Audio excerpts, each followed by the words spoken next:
নমস্কার বন্ধুরা, সঞ্চিতা অ্যান্ড কুকিবুকি চ্যানেলে সবাইকে স্বাগত। এখন প্রচণ্ড গরম। এই গরমের মধ্যে খুবই সুন্দর খুবই স্বাস্থ্যকর একটি শরবত আমি শেয়ার করব আপনাদের সঙ্গে। আর এখানে দেখুন, গ্লাসের মধ্যে আমি পুদিনা পাতা রেখেছিলাম আর প্লাস্টিক মুড়ে একটা গার্ডার দিয়ে রেখেছিলাম। এটা প্রায় এক সপ্তাহ মতো রয়েছে, কিছুই হয়নি, একদমই ফ্রেশ আছে।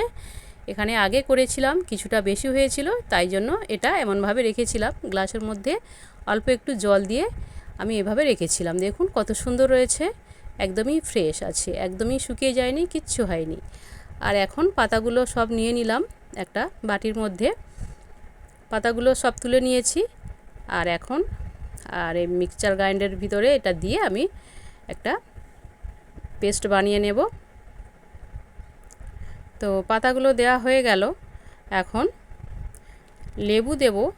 দুটো লেবু আমি ব্যবহার করব 3 গ্লাসের মধ্যে, মানে জল।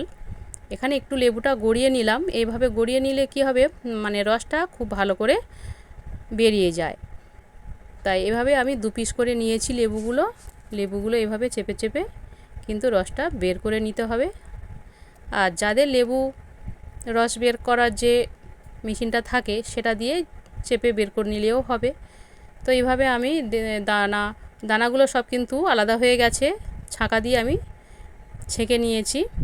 আর এখানে গোলমরিচ গুঁড়ো, চাট মশলা আর বিট লবণ নিয়েছি 1.5 চামচ করে, আর সেটা দিয়ে দিলাম। আর এখন আমি একটু তাল মিছরি দিয়ে দেব, 1 মুঠো তাল মিছরি দিয়ে দিলাম। আর এখানে বাতাসা কয়েক পিস আমি দিয়ে দেব। 3টে গ্লাসের মতো আমি এইরকম মিষ্টি নিলাম। তো এতেই হয়ে যাবে, আর লাগবে না। অল্প একটু জল দিয়ে আমি এটা সুন্দর একটা পেস্ট বানিয়ে নেব। তো এটা আমার হয়ে গেছে। এখন আমি একটা বাটির মধ্যে 3 গ্লাস জল নিয়েছি, ঠান্ডা জল। আর এখন এই মিশ্রণটা আমি দিয়ে দিলাম জলের মধ্যে। এইভাবে বানিয়ে দেখবেন বন্ধুরা, খুবই ভালো লাগে। এই গরমের দিনে এই শরবতটা, পুদিনার শরবত, খুবই ভালো লাগে আর স্বাস্থ্যের জন্য খুবই উপকারী। আর এখন এখানে আমি একটি গুঁড়ো মশলা ব্যবহার করছি। এটা জিরের গুঁড়ো, জিরে আর কয়েকটা মরিচ ছিল, সেটা আমি ভেজে গুঁড়ো করে রেখেছিলাম, সেটা দিয়ে দিলাম। খুব সুন্দর একটা টেস্ট হয় এটা। যেমন দোকানে স্কোয়াশগুলো কিনতে পাওয়া যায়, ঠিক সেই রকম খেতে লাগবে, খুবই সুন্দর লাগে খেতে এটা। আর এখন 3টে গ্লাসের মধ্যে আমি তুলে নিলাম। 3টে গ্লাসের মধ্যে তুলে নেব। আর 3টে গ্লাসের মধ্যে কিন্তু আমি 3 রকম উপকরণ ব্যবহার করব।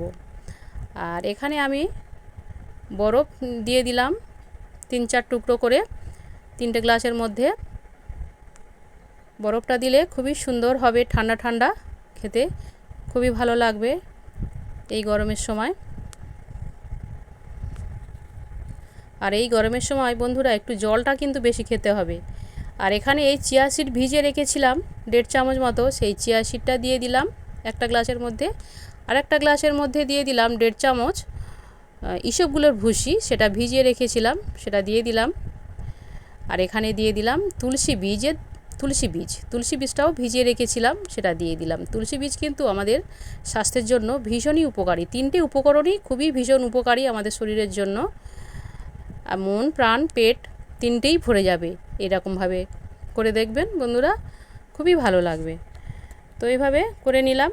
আর এখন এখানে তুলসী একটু পাতা দিয়ে দিলাম একটা গ্লাসে, আর একটা গ্লাসে দিয়ে দিলাম এটা চিয়া সিডের গাছ। চিয়া সিড আমি এক জায়গাতে গাছ করেছিলাম, সেই চিয়া সিডের গাছ একটু দিয়ে দিলাম। আর এখানে দিলাম পুদিনা পাতা।